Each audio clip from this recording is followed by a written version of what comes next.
Okay, so 1.4, the tangent and velocity problem. These are just some terms that you're going to see over and over. So a tangent line, does anyone know what that means? You can kind of see a couple examples of it over there. What does it mean to be tangent? It just like brushes it, right? So if we're talking about a circle, how many spots should it touch on the circle? One, right? It should just hit one spot. If it hits two spots, then it's not tangent anymore, right? You can also have, because some people say, okay, it can only touch one spot, but if you're talking about a curve, does this only touch the curve in one spot? No, but it's tangent at this spot, okay? So it just brushes the surface, only hits at one spot there, but I wouldn't define it as it can only hit at one spot, because if you're talking about a curve, it could actually hit it over and over and over again, okay? So here, this is where it gets kind of, okay, we're starting calculus. It's a little different concept. So find an equation of the tangent line to the parabola, y equals x squared at the point 1, 1. So we're looking at this graph, y equals x squared. And we're trying to find an equation of the tangent line at the point 1, 1. So we'd put a dot at this point here. Now you could estimate a tangent line, right? And you could try to find like what the slope and what the y-intercept is. Do you think you're going to be super accurate with that? Maybe with easy problems, right, where they're like integer pieces, but sometimes they're not integer pieces. So that's what it would look like-ish. But we're not just going to estimate it. We're actually going to come up with this. Now, if you've taken calculus, you might or might not remember how to come up with these things with more of a shortcut attitude. Okay, but what we're going to do here is we're going to really understand the concept of it, because when you're doing the AP test, a lot of it is like actually understanding the math behind it, not just like being able to do the math. So they'll ask questions in ways where you really have to understand what it means, okay? So what we're going to do here is we're going to start like a table of values. So let's say we start with our x value being 2. So we're going to make a little table here.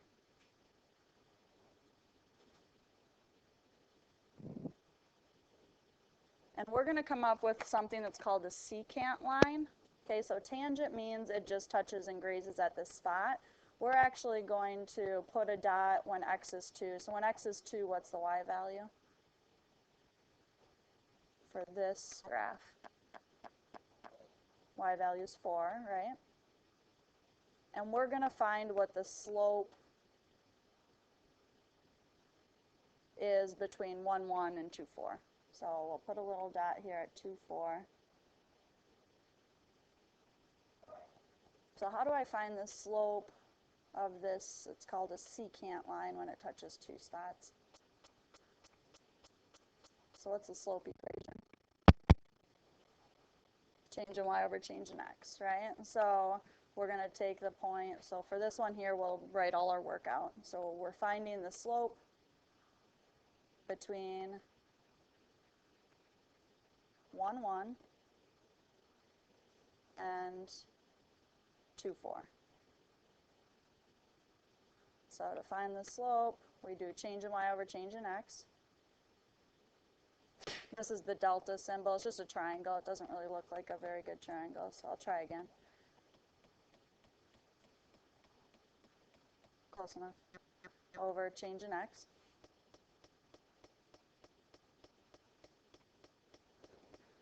And remember, if you start with this point on top, you got to start with it on bottom. If you start with this point on top, you start with it on bottom. So I'm just going to go change in y, 4 minus 1, over 2 minus 1. So what do I get for my slope there?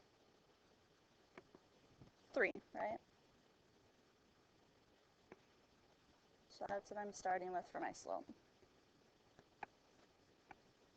And what I'm going to do, and this will make sense to you hopefully in a minute, is I'm going to take that point which was out here, and I'm going to slide it closer.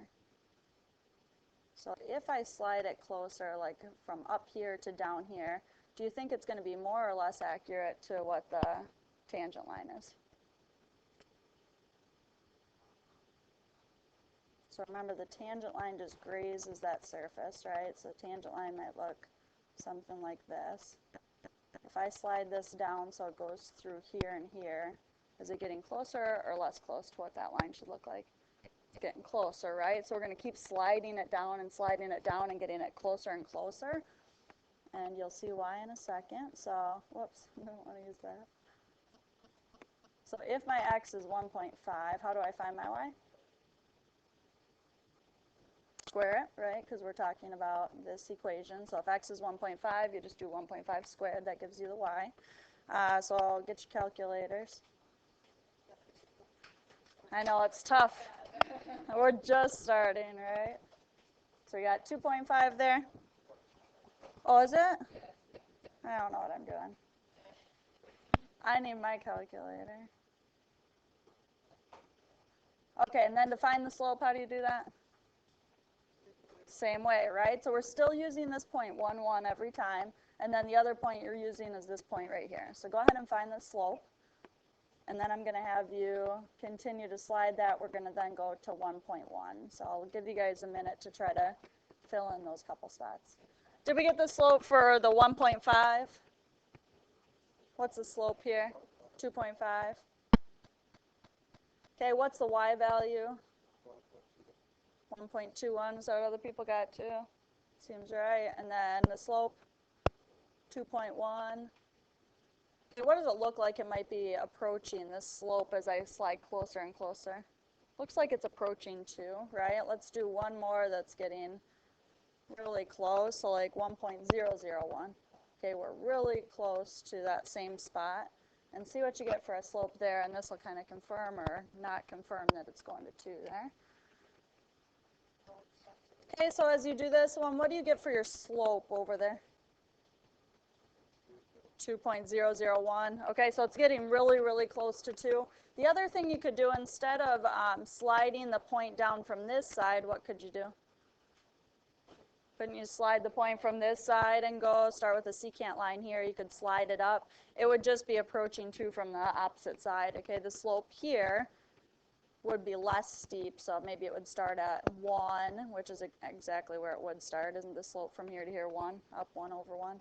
And then as you slide it, it would get larger and larger and get really close to 2. Okay, so you could check it from both sides. I'm not going to make you do both sides there. So we've concluded, we feel good about slope being 1, or 2, sorry, right? So let's go ahead and write the slope is equal to 2.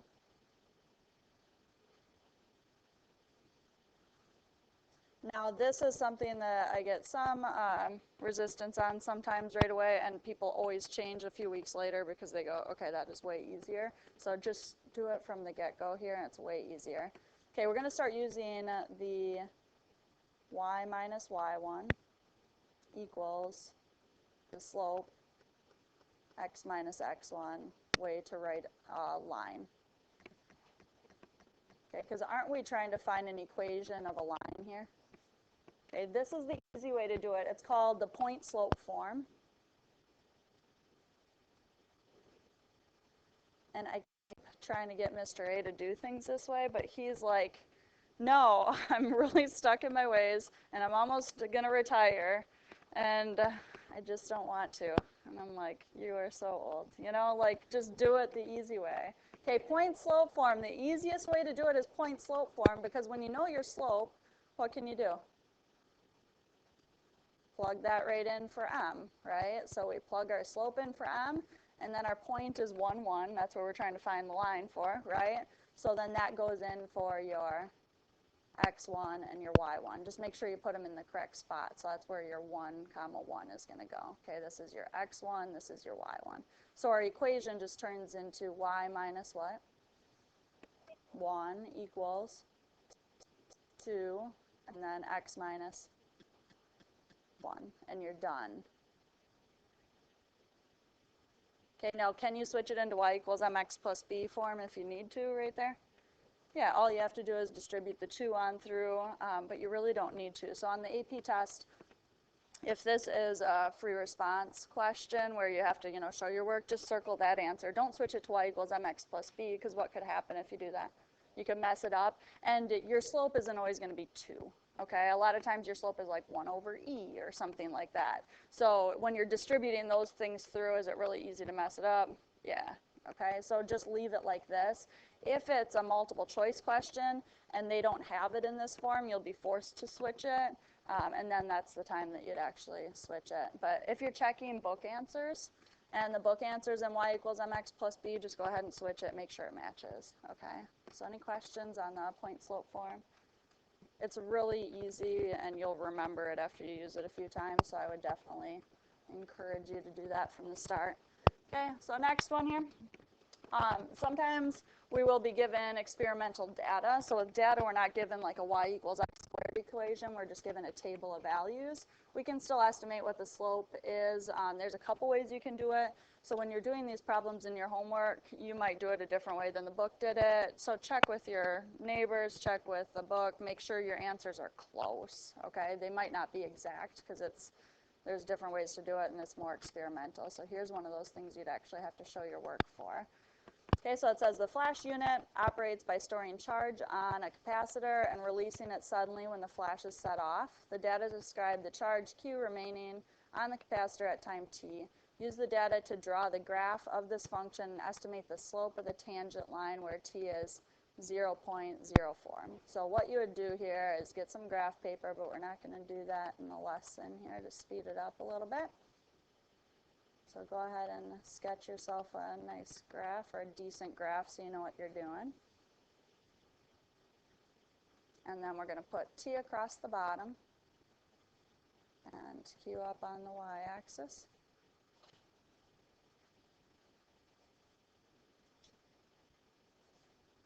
Okay, and q has to go up to 100, so I'm just going to go by 20s.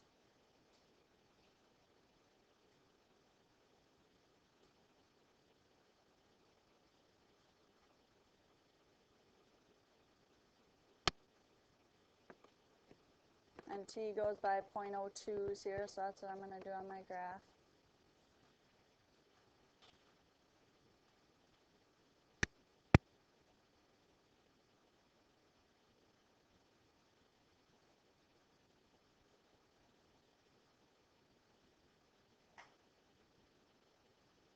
And then you can plot the points. They don't have to be perfect because you're not going to have to do this on the AP test. So I would use graph paper for your homework because it'll be a lot easier to plot the points quickly.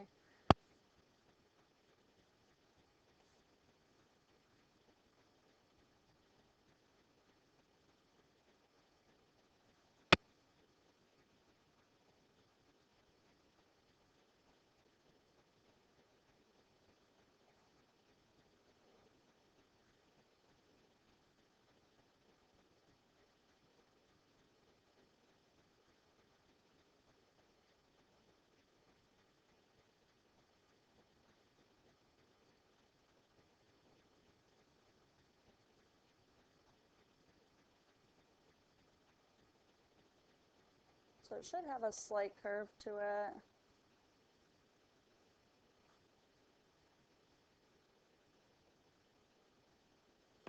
Okay, and then it says to draw the graph so we can connect those. Obviously the points here are discrete. If you want to connect them, you can. I'm going to leave that off so it's a little bit easier to see what we're doing here. But where are we trying to come up with a tangent line at?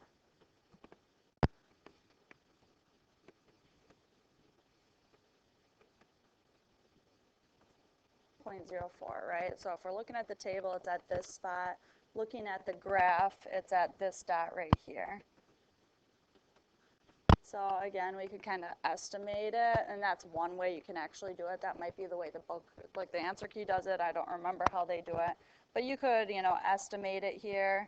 And if you estimate what the tangent line looks like, you could draw then a triangle and find your rise over run. You could do it that way. It's not super accurate, and I like numbers better than I like, I'm going to try to draw this line in, and my graph isn't super accurate to begin with. So what I would do instead of that is I would go from here to here, and I could find the slope of that. And can I find the slope of this using the data that I have over here?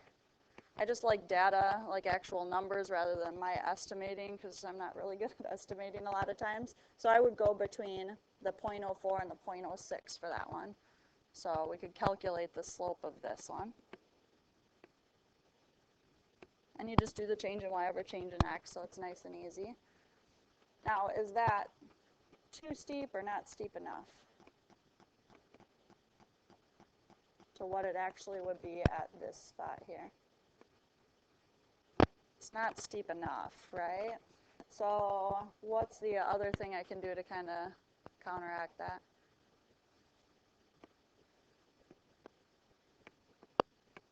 It's all right to say wrong answers, you know.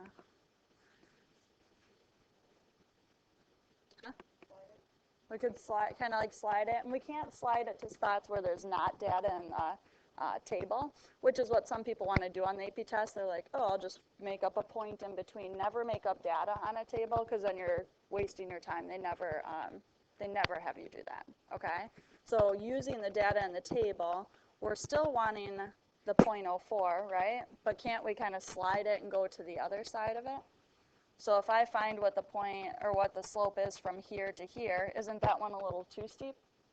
So I can find what that one is, and then what do you think I can do with those two slopes to get a decent idea of what it is? So you have one that's too steep, one that's not steep enough. What could you do with those two slope answers? Starts with an A. You could average them, right? I know you guys know this stuff. We're just too scared to talk. Okay, so we're going to find the slope for that one here, and then we're going to average the two. So I'll give you a minute to do that. And that just, I like that better because it's actual numbers, and then I'm not going to mess it up drawing my triangle. Maybe I draw it wrong, or maybe I'm using something wrong from my table there, or from my graph. So when you're just looking at this, it should be negative, just looking at the lines. Yeah, you could write it even if it was someone else's. Okay, so we got, oh, good. Just checking with them. Okay, so our first one here should be more steep, so your answers should make sense with the lines that are there. That doesn't matter, you can write them both if you want to. Yep.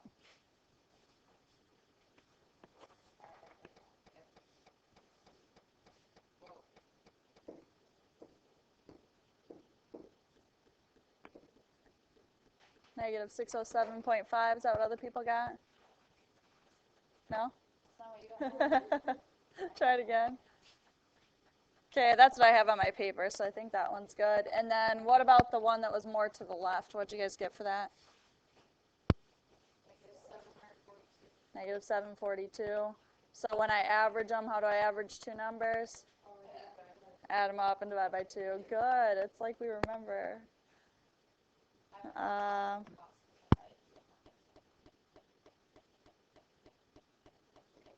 So if we do that, we get negative 674.75.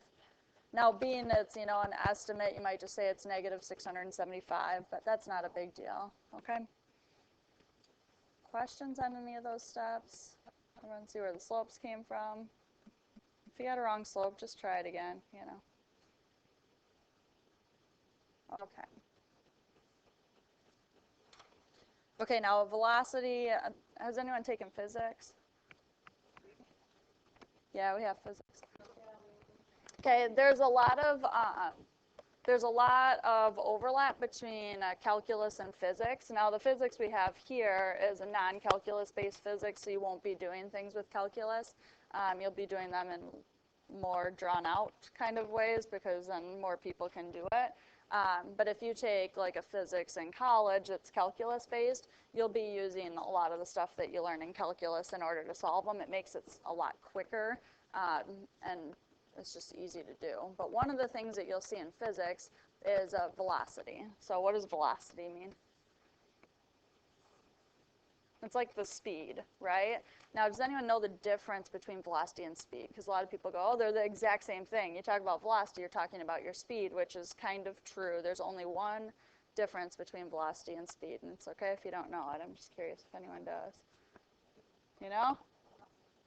Velocity has a direction, okay? So when you're talking about speed, you don't go, man, I was going negative 50 miles per hour because I was in reverse, right? Like, you're just going 50 miles per hour. But when you're talking about velocity, if you're going, typically in math, we're talking if you're going to the right, it's positive. If you're going to the left, it's negative. Or if you're going up, it's positive. If you're going down, it's negative. So it actually has a direction, so you know which direction the particle or the car or whatever is moving, okay? So velocity is not always constant. If you're in your car and you're going from here to Madison, are you going the same miles per hour the entire way? Not even close, right? Because you're speeding up, slowing down, depending on when you're going through towns or when you see, you know, a cop or something like that.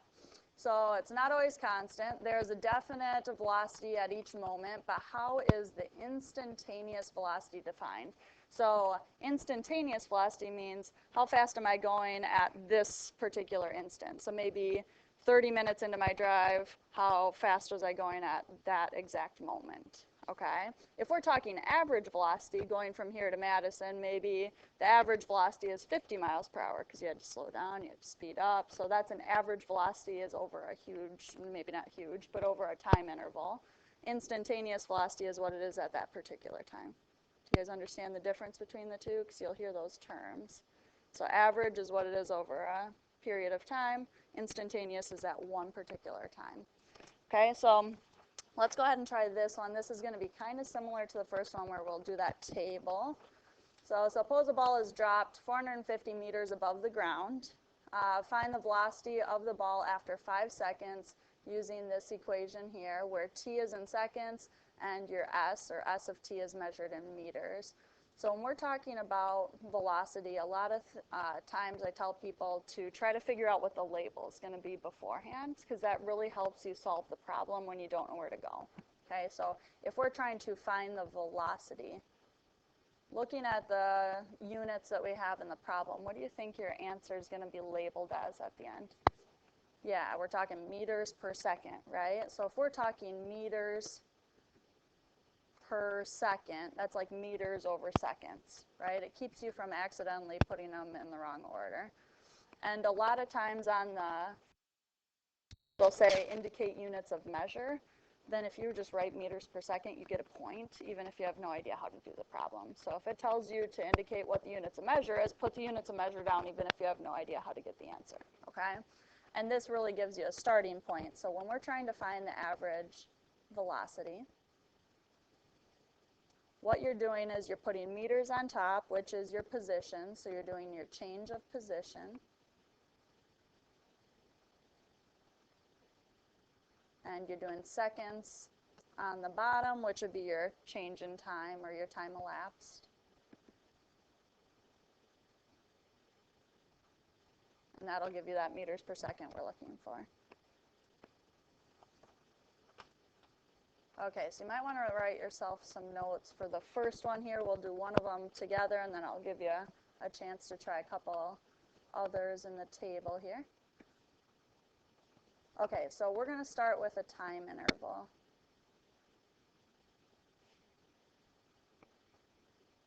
And we're going to go, instead of going like from 5 to 6 seconds, we're going to kind of cut down on that a little bit. We're going to go from 5 seconds, because we want to know what it is at 5 seconds. That's our instantaneous velocity at 5.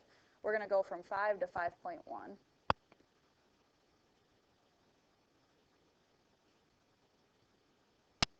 And we have to find what the average velocity is for that.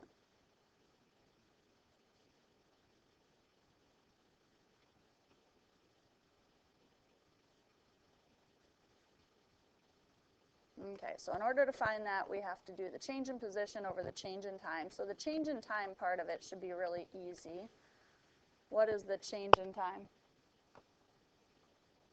0.1, right? So I'm going to write it out just so when you're referring back to your notes, you're not confused. We're doing 5.1 and subtracting our 5. So that should give us 0.1 on the bottom. Now, how would I find what the change in position is?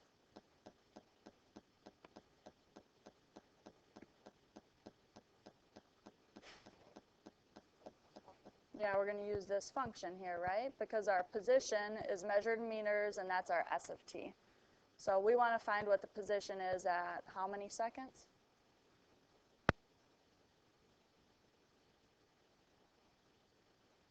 5.1, right? And then we're going to subtract what the position is at 5 seconds. Okay, so you're just going to plug into that S of t. So you'll plug 5.1 into it, you'll plug 5 into it, and see what you get for your average velocity.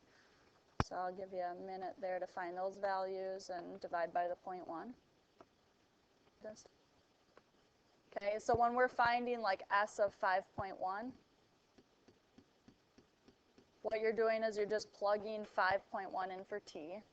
Okay, so you're just doing 4.9, and then you're doing 5.1 squared, and that gives you that value. And then you do the same thing to find S of 5, but you plug 5 in instead. Okay, so does anyone have what the average velocity is there? 49.49, right? Okay, so first guess, we might say, oh, it's going to be 50, but remember, it might not be, an integer or something like that. So now what you're going to do is you're going to shift it, and you're going to make the interval smaller and see what it's going to. Okay, now some of you might be like, oh, I would just do one of them and do it really, really close and go with that. Sometimes that's misleading, so you don't want to do that. Just make a few values so you can see that it's actually sliding to that.